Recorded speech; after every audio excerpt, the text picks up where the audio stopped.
Welcome to the Clarence Stowers Leadership Podcast, a podcast about becoming 1% better every day.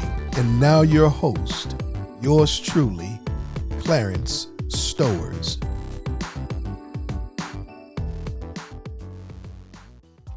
Hey everyone, it's Clarence E. Stowers Jr., host of the Clarence Stowers Leadership Podcast, a podcast about becoming 1% better every day. This podcast focuses on inspiring and equipping highly motivated individuals and creatives to take decisive action and level up in all areas of life while producing their best work. This week's episode, The Overlooked Leader, Overlooked by Others, Handpicked by God. And what that teaches me is that there are amazing leaders, phenomenal leaders, who are crushing it every single day, but don't have the visibility of celebrity leaders. The purpose of this episode is to highlight the overlooked leader and help them build their platform while gaining visibility.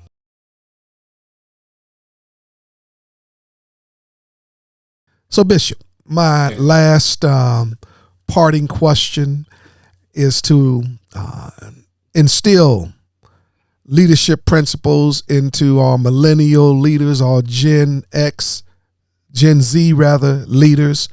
What would the bishop today tell the bishop in making? What would Bishop Thomas Clark today tell young aspiring preacher Thomas Clark? What word of advice would you give him? I would tell him something I didn't even develop the last year, and that is you have to have a worldview. Because whether you articulate your worldview or not, everyone has a worldview. So it's best to know and then articulate what your worldview is, because then that helps shape your paradigm. And once your paradigm is established, that helps determine what you do and how you do what you